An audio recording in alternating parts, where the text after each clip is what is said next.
Hello guys, welcome to our own YouTube channel.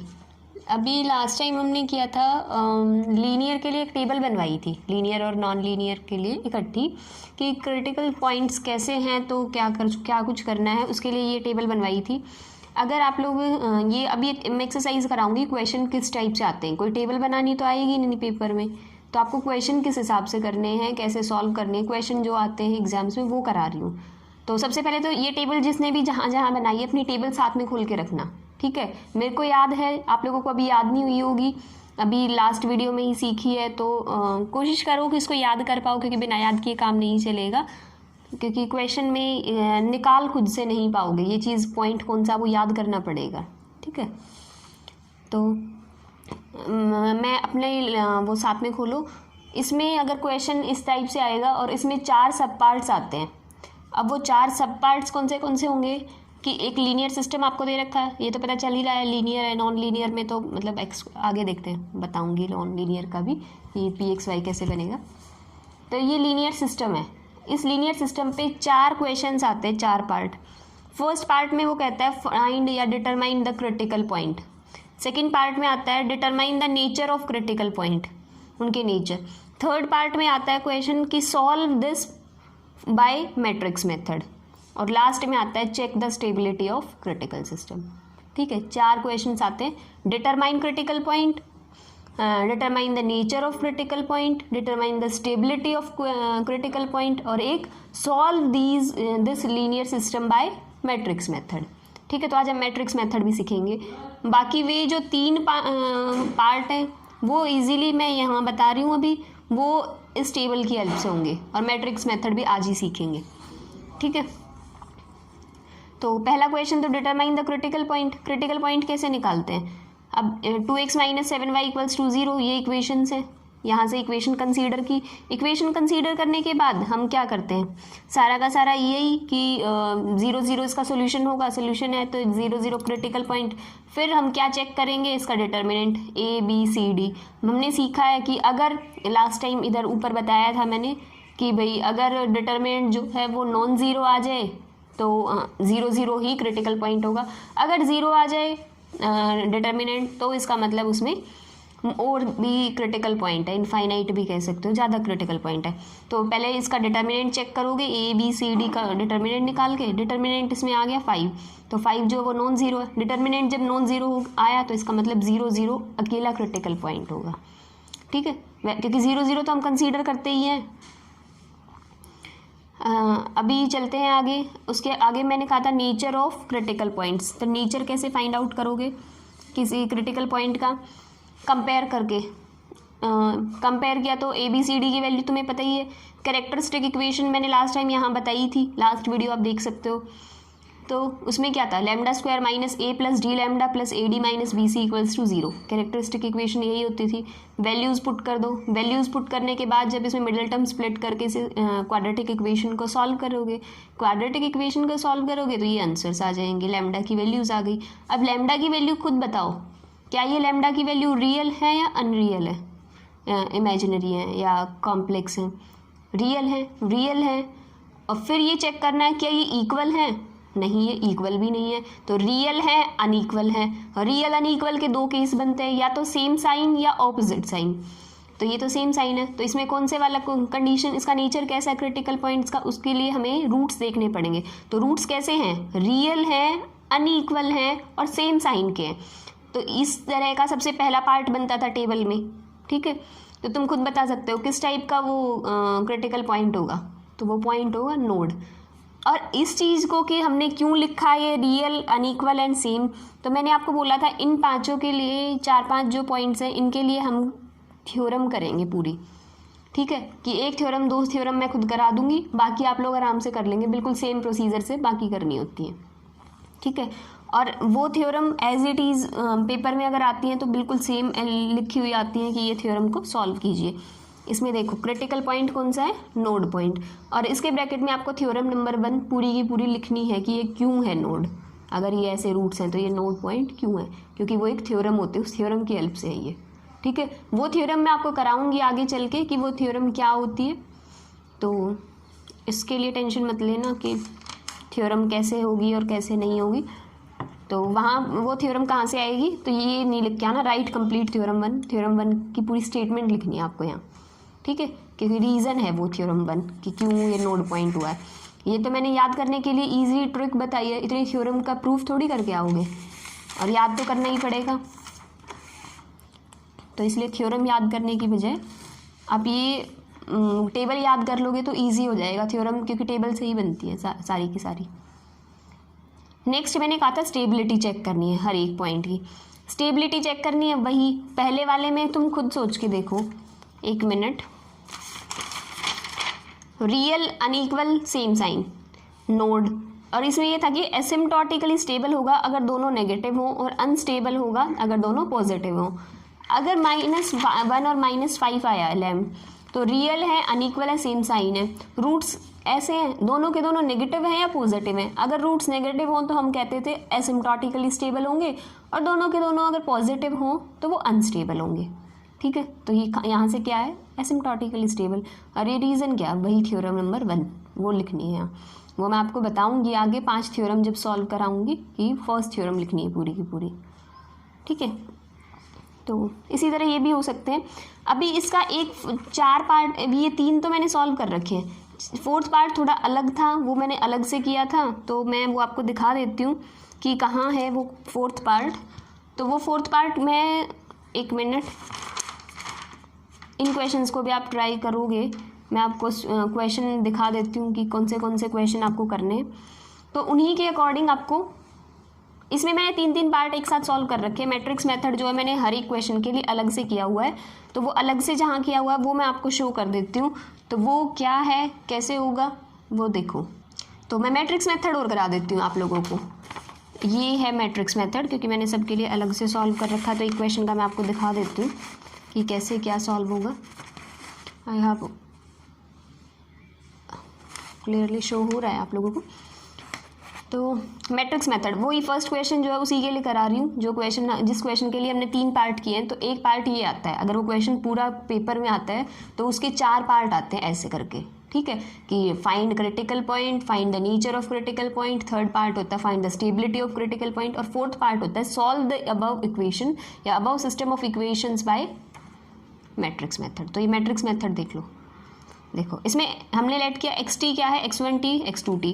अगर xt ये है तो dxt/dt क्या होगा, dx1/dt और dx2/dt, ठीक है। तो a कंसीडर करेंगे, a सेट क्या होगा 2 -7 3 -8, a मैट्रिक्स बन गई। तो dx/dt क्या होगा a xt, ठीक है।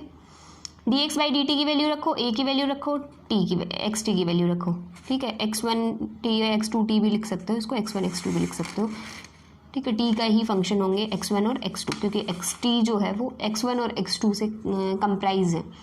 ये दो हमने क्यों लिया, इसके रीज़न पता चल गए होंगे। x और y जो है वो 2 टर्म्स में लेके चले थे हम, या मतलब 2 वैल्यूज़ के ही फंक्शंस हैं, a b c d इधर भी, ठीक है। इनकी मल्टीप्लिकेशन करो तो ये आ गई, यहाँ तक समझ आया। अब ये सिस्टम का ट्रिवियल सोल्यूशन तो हो गया, लेकिन हम क्या चाहते हैं, हम नॉन ट्रिवियल सोल्यूशन चाहते हैं। ट्रिवियल तो सबके होते ही हैं, हम कभी भी ये सोचते ही नहीं है। कभी हमें अगर सोल्यूशन निकालना हो, आगे भी पहले भी करते थे बीएससी में, कि अगर किसी का 0 सोल्यूशन होता था तो हम ये कोशिश करते थे कि इसका नॉन ज़ीरो सोल्यूशन फाइंड कर सके, क्योंकि 0 तो है ही। तो ट्रिवियल की बजाय ट्रिवियल सोल्यूशन कभी फाइंड करने की ज़रूरत नहीं है, हम यही बोलते थे तो ट्रिवियल ही है, इसको लिखने की क्या ज़रूरत है। तो हम हमेशा कोशिश करते हैं नॉन ट्रिवियल सोल्यूशन फाइंड करने के लिए। तो उसके आगे क्या है, लेट कर लिया इसका सोल्यूशन जो है वो इक्वेशन का सोल्यूशन क्या होगा, xt इक्वल्स टू xt की ही वैल्यू निकालनी है ना हमें, ठीक है। कि अगर x1 और x2 जो है वो अगर वैल्यू आ जाए तो हमारा काम हो जाएगा सारा का सारा, ठीक है। अगर हाँ xt इक्वल्स टू क्या आया, अल्फा ई लैम्डा टी जो है वो हमने इसका क्या कर लिया, सोल्यूशन लेट कर लिया है सारा का सारा। अब ये सोल्यूशन लेट किया है तो हम, एक मिनट, इसमें मैंने एक्स वाई ले रखा है और यहाँ x1 x2 ले दिया। देखो मैं इस क्वेश्चन को x1 कंफ्यूज हो गए, रुको, ये x1 x2 करके करा रही हूँ, ठीक है। अगर xy हो क्वेश्चन में, क्योंकि फर्स्ट पार्ट में मैंने ये सॉल्व x1 x2 करके कर रखा है, और वैसे क्वेश्चन में xy करके क्वेश्चन है, मे बी हाँ xy करके था जो मैंने पढ़ाया था। तो जब y और x1 x2 करके करा रही हूँ, और अगर यहाँ xy हो तो जहाँ x1 x2 लिया वहाँ xy चलाते चलना बस, ठीक है। अब मैंने पूरा क्वेश्चन x1 x2 करके सॉल्व कर रखा है, सिंपली इसीलिए बस वैल्यूज चेंज कराई है कि क्वेश्चन ऐसे भी आ सकता है 2x1 - 7x2 और 3x1 - 8x2, ठीक है। अगर x1 x2 से आए तो x1 x2 चलाते रहना, और अगर y1 y2 आए तो y1 y2 चलाते रहना। एक मिनट, ठीक है, x1 x2 से चला लेना और इसको हाँ x1 और x2, तो यहाँ तक समझ आ गया था भाई। तो हमने इसका सोल्यूशन जो है वो लेट कर लिया अल्फ़ा इंटू ई की पावर लैम्डा टी, ये हमने सोल्यूशन लेट कर लिया। अब यहाँ अल्फ़ा क्या, वो भी अल्फ़ा 1 अल्फ़ा 2 टाइप का। ये सोल्यूशन मैट्रिक्स मेथड आपको एक बार में समझ नहीं आएगा, एक स्टेप फिक्स पॉइंट होता है कि आप क्या करना है क्या नहीं करना है, ऊपर से लेट कैसे करना है। तो आप मैट्रिक्स मेथड को 2 बार देखें, आराम से हो जाएगा, मैं कह रही हूँ आराम से, बहुत आराम से हो जाएगा, ठीक है। तो एक्स टी क्या आया, अल्फ़ा ई की पावर लैम्डा टी। अगर एक्स टी ये है तो D x T by D T क्या होगा, लैम्डा अल्फ़ा ई की पावर लैम्डा टी, डिफ्रेंशिएट कर रखा, उठा के और यहाँ वैल्यू पुट कर दो, D x by D T की वैल्यू ये वाली, ए की वैल्यू जो भी हमने ये वाली, एक्स टी की वैल्यू ये वाली, वैल्यूज़ पुट की, ठीक है। अभी ए की वैल्यू पुट नहीं की है, ऐसे ही रखा हुआ ताकि आगे ईजी हो जाए। दोनों को एक साइड ले आए तो ये आ गया। अब ये टर्म तो ज़ीरो हो नहीं सकती, ठीक है, तो अल्फ़ा की वैल्यू पुट कर रखी है वैसे उन्होंने, तो ई की power lambda T non zero है, तो ये सारे किसके इक्वल आ गया, ज़ीरो के।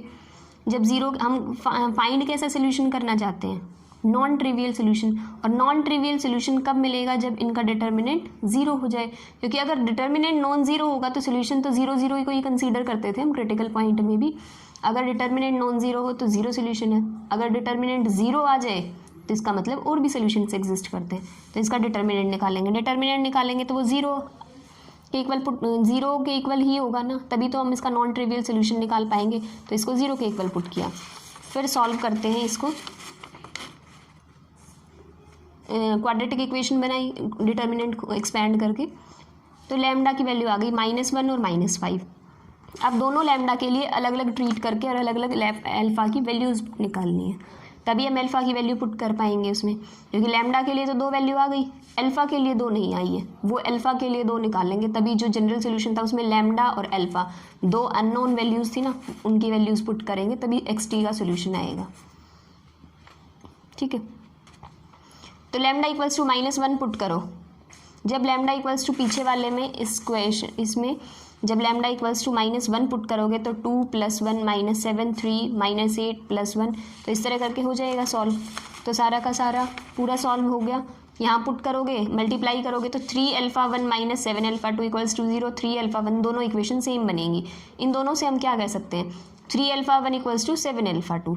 अब हम फ्रैक्शंस को अवॉइड करते हैं सिर्फ इसीलिए, α1 एक की वैल्यू हमें लेट करनी होगी, दूसरे की आ जाएगी। हमने लेट किया α1 को 7, क्योंकि अगर हम 1 2 3 करेंगे तो जो α2 की है वो फ्रैक्शंस की फॉर्म में आ जाएगी, तो हम फ्रैक्शन को अवॉइड करके चलते हैं इधर, क्योंकि क्वेश्चन को कॉम्प्लिकेट नहीं करना है, क्योंकि कोई क्वेश्चन का आंसर तो कोई भी हो सकता है, ठीक है।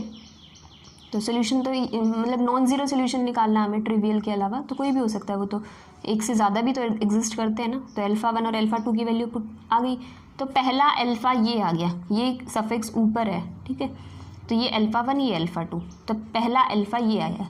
तो लैम्डा अगर -1 है तो अल्फ़ा ये आ गया, तो इसके लिए तो क्वेश्चन में हम लेके चले थे ना अल्फ़ा ई की पावर लैम्डा टी, तो इसके लिए अल्फ़ा की वैल्यू पुट करना 7 3 और ई की पावर लैम्डा की वैल्यू -1 और टी, ठीक है। तो ये पहले वाले के लिए एक्स टी है। अब ऐसे ही लैम्डा इक्वल्स टू -5 के लिए जब पुट करोगे तो 2 इक्वेशन बनेंगी। दोनों इक्वेशंस के लिए हमने जो सिंपल से सिंपल कोई क्वेश्चन अगर सेटिस्फाई कर सकता है तो वो हमने लेट कर लिया, अल्फ़ा को भी 1 अल्फ़ा को भी 2 अल्फ़ा 2 को भी 1 अल्फ़ा 1 को भी 1 और अल्फ़ा 2 को भी 1, तो क्योंकि यहाँ पुट करेंगे तो दोनों को सेटिस्फाई करेगा। तो अल्फ़ा की पावर सफिक्स जो है ना जो वो 2 है, तो अल्फ़ा 1 जो है फर्स्ट अल्फ़ा कह लो, फर्स्ट अल्फ़ा आया था 7 3, सेकेंड अल्फ़ा आ गया 1 1, तो इसके लिए भी इक्वेशन बन जाएगी 1 1 ई की पावर -5t, क्योंकि लैम्डा टी होता था ना। तो इन दोनों को कंबाइन करने के लिए हमने यूज़ कर रखे हैं constants. X T equals to C1 जो पहला आंसर है, अल्फा ई की power lambda T plus C2 alpha e की पावर लैम्डा 2। ठीक है, तो यहाँ पुट की, सिर्फ कंबाइन की, तो ये आ गई x1t और x2t की वैल्यूज़। xt का ही तो हमें सोल्यूशन चाहिए था, तो पूरा सोल्यूशन ये आ गया। ठीक है, जो ये बचे हुए क्वेश्चन में दिखा रही थी उनके लिए आप ट्राई कर सकते हैं क्वेश्चंस, ये क्वेश्चन आराम से सॉल्व हो जाएंगे। तो ये लीनियर के लिए हुआ है। आगे हम इन्हीं क्वेश्चंस को, इस टाइप के क्वेश्चंस को, यही काम क्रिटिकल पॉइंट निकालने हैं, कैसे निकलेंगे, नॉन लीनियर के लिए करेंगे। तो नॉन लीनियर सिस्टम समझना पड़ेगा उसके लिए हमें। तो आज के लिए पहले तो मेरे को ये बताओ कि टोपोलॉजी हमें शुरू करनी चाहिए नहीं करनी चाहिए, साइड बाय साइड टोपोलॉजी चला लेते हैं, क्योंकि बहुत लोगों ने बोला तो है कि टोपोलॉजी, तो अगर मेजॉरिटी है तो टोपोलॉजी भी साथ साथ कर ही लेते हैं। आज के लिए बहुत हो गई है, लंबी वीडियो हो गई है। Thank you guys for watching my video. If you like it please like share and subscribe my channel. Thank you.